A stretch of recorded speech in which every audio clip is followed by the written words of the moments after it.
이 시간 우리에게 주시는 하나님의 말씀은 이사야 34장 1절부터 5절, 9절부터 12절까지 말씀입니다.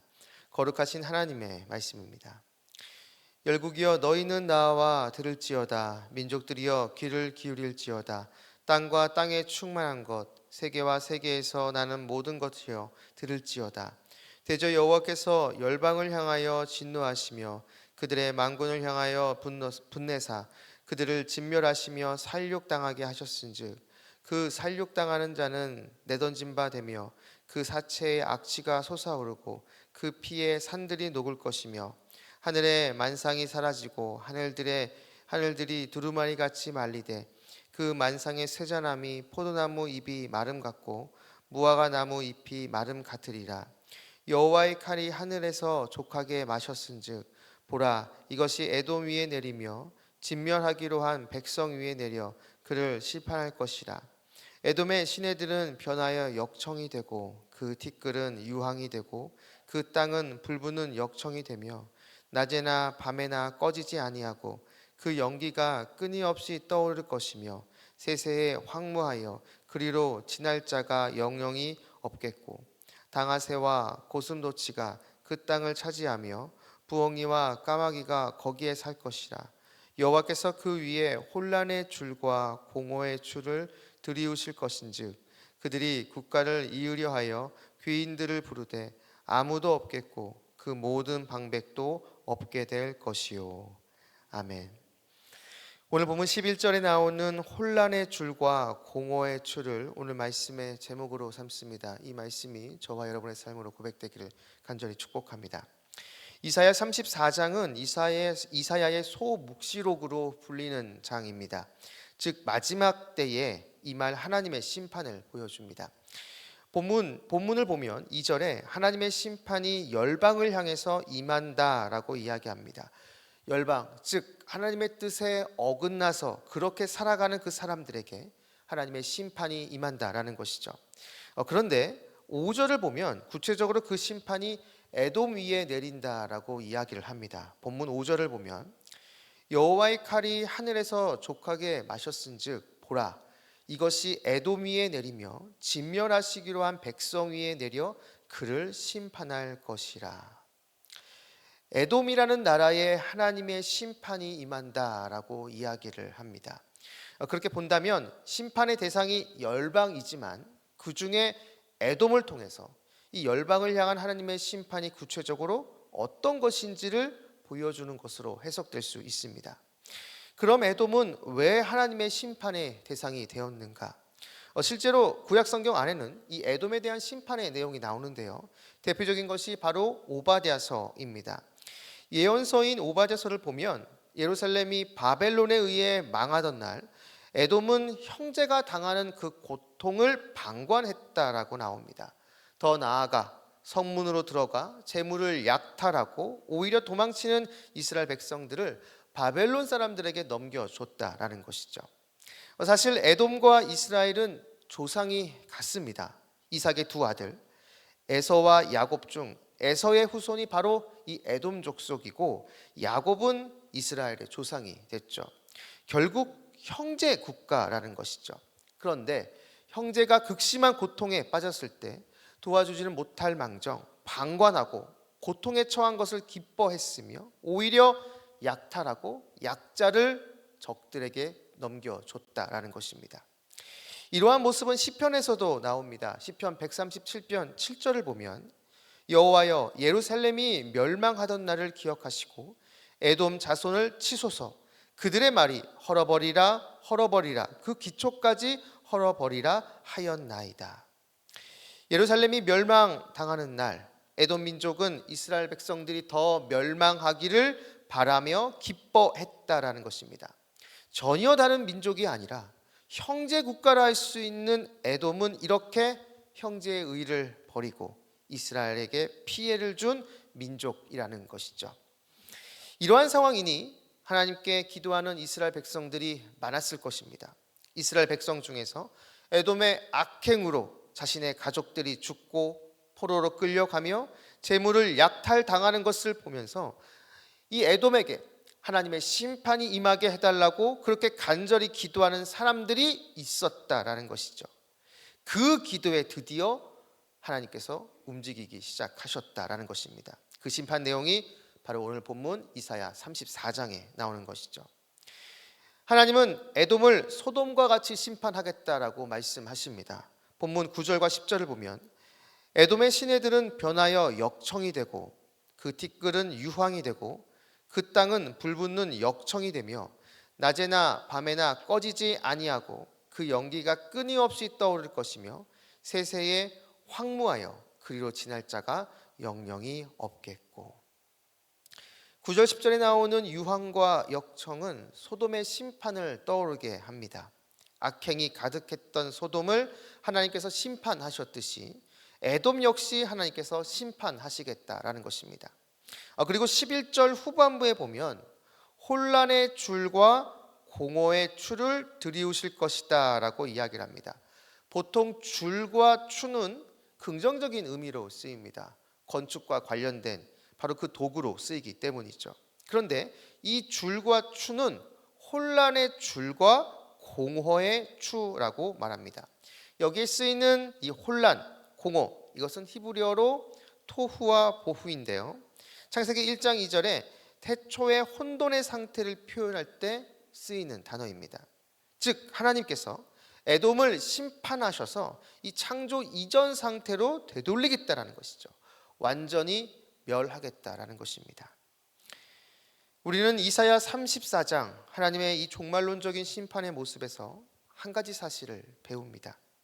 그것은 하나님은 약자의 부르짖음을 들으신다라는 것입니다. 물론 그 약자가 의인이라는 것은 아닙니다. 약자이면서 악인일 수 있죠. 지금 고통당하는 이스라엘도 하나님 앞에 온전한 모습을 보이지 못했습니다. 우상을 섬기며 하나님의 뜻에 어긋난 일들도 많이 행했습니다. 하지만 지금 이스라엘은 바벨론에 의해 굴복당하는 철저한 약자의 입장이고 그 약자를 괴롭히고 더 힘들게 하는 에돔을 하나님은 그냥 모른 채 하지 않겠다라는 것입니다. 약자의 한 맺힌 울부짖음을 하나님은 그냥 외면하지 않겠다는 것이죠. 그 소리를 들으신다는 것입니다. 억울하게 피해를 입거나 강자의 횡포에 의해 고통당하는 사람들의 부르짖음을 지금도 주님은 듣고 계신다라는 것이죠. 그리고 반드시 그것을 보응하신다는 것입니다. 사랑하는 여러분, 그러므로 우리는 오늘 말씀 앞에서 단순히 에돔은 나쁜 나라였구나, 하나님께서 악한 민족을 심판하셨구나 라는 정도로 끝내서는 안 됩니다. 성경은 언제나 과거의 사건을 통해 오늘의 우리를 비추는 거울이기 때문입니다. 이사야 34장의 심판은 단지 오래전 에돔만을 향한 말씀이 아니라 오늘도 하나님 없이 교만하게 살아가며 약자의 눈물을 가볍게 여기고 힘없는 자의 고통을 외면하는 모든 사람들을 향한 경고의 말씀입니다. 하나님은 시대가 바뀌었다고 정의의 기준을 바꾸시는 분이 절대로 아닙니다. 과거에도 약자의 부르짖음을 들으셨고 오늘도 들으시며 앞으로도 계속해서 약자의 그 부르짖음을 들으실 것입니다. 우리는 흔히 자신을 피해자의 자리에서 생각합니다. 누가 나를 힘들게 했는지, 누가 나를 무시했는지, 누가 나에게 상처를 줬는지를 생각하죠. 그런데 오늘 말씀은 우리에게 다른 질문을 던집니다. 너는 언제 강자의 자리에 서 있었느냐? 생각해보면 우리는 늘 약자만이 아닙니다. 어떤 자리에서는 약자일 수도 있지만 때로는 어떤 자리에서는 누군가에게 강자입니다. 가정에서는 부모가 자녀보다 강자일 수 있습니다. 직장에서는 직급이 높은 사람이 강자일 수 있고, 교회에서는 오래 믿은 사람이 처음 교회에 온 새가족보다 강자의 위치에 설 수 있습니다. 경제적으로 넉넉한 사람이 당연히 그렇지 못한 사람보다 힘 있는 자리에 설 수 있죠. 문제는 강자의 자리에 섰을 때 우리의 본성이 드러난다는 것입니다. 힘이 생기고 그 힘이 생기면 배려보다는 지배하려 하고 섬김보다는 군림하려 하며 이해하기보다는 판단하려 합니다. 내가 손해보지 않으면 그냥 불의도 모른 척하고 넘어가죠. 바로 에돔이 그랬습니다. 형제가 쓰러졌을 때 손을 내밀 수 있었지만 외면했습니다. 도울 수 있었지만 방관했죠. 살릴 수 있었지만 죽음의 자리로 넘겨줬습니다. 하나님은 바로 이러한 에돔을 심판하신다라는 것입니다. 사랑하는 여러분, 혹시 우리 안에도 이러한 에돔의 모습이 있지 않습니까? 누군가 실수했을 때 함께 세워주기보다는 뒤에서 비웃지는 않았는지, 직장에서 지위가 낮은 사람에게 무례하게 말한 적은 없었는지, 교회 안에서 연약한 성도를 기다려주기보다는 판단한 적은 없는지, 우리는 우리 자신을 살피며 내 안에 에돔의 모습이 있는 것은 아닌지 체크해보고 점검해 봐야 합니다. 우리 안에는 예수 그리스도의 모습이 있어야 합니다. 우는 자들과 함께 울며 높아지기보다는 낮아지고 사람들을 세워주고 섬겨주는 주님의 모습이 바로 우리 안에 있어야 된다라는 것이죠. 우리가 주님을 닮아가는 주님의 제자라고 한다면 주님의 이러한 모습이 우리의 삶 가운데 있어야 하는 것은 너무나도 당연합니다. 바로 그 사람이 그리스도인이고 바로 그 사람이 주님을 따라가는 그리스도의 제자입니다. 사랑하는 말씀상 공동체 성락성결교회 성도 여러분, 우리는 오늘 살펴본 이사야 34장에 나오는 이 에돔을 반면교사로 삼아야 합니다. 약자의 눈물을 외면하는 에돔의 길이 아니라 약자를 품으시는 주님의 길을 가야 하는 것이죠. 힘으로 높아지는 것이 아닌 사랑으로 낮아지며 누군가의 고통을 구경하는 것이 아니라 같이 함께 울어주는 사람이 되어야 합니다. 그렇게 주님께서 먼저 걸어가신 그 길을 우리도 주님을 따라 함께 가야 하며, 그렇게 나아갈 때 우리의 가정과 교회는 주님의 사랑과 긍휼이 가득한 공동체가 될 것입니다. 그 통로로 쓰임받아 심판의 날 두려움으로 서는 모습이 아니라 사랑과 긍휼의 열매를 가지고 주님 앞에 서는 저와 여러분 우리 모두가 되기를 주님의 이름으로 축원합니다. 기도하겠습니다. 우리의 모든 것 되시는 아버지 하나님, 오늘도 우리에게 말씀을 주시고 이 말씀을 붙잡고 기도하게 해주심을 진심으로 감사드립니다. 주님, 주님의 마음을 우리에게 허락하여 주옵소서. 우는 자들과 함께 우셨고 다른 사람들을 섬기셨던 주님의 마음이 우리 안에 있기를 원합니다. 다른 사람의 고통을 긍휼히 여기는 마음을 우리 모두에게 허락하여 주옵소서. 타인을 향한 사랑과 긍휼을 가지고 주님의 눈으로 주변 사람들을 살피길 원합니다. 우리의 삶에서 주님의 향기가 묻어나도록 주께서 우리를 보듬어 주시고 함께하여 주시옵소서. 오늘 하루의 첫 시작입니다. 오늘 하루 동안 우리 모든 성도님들과 함께하여 주셔서 길의 위험과 사람의 위험과 여러 환경의 위험에서 우리를 지켜주시고, 무엇보다 우리 마음속에 우리를 끊임없이 유혹하는 음란과 거짓과 교만과 시기와 탐욕의 유혹에서 우리를 건져 주옵소서.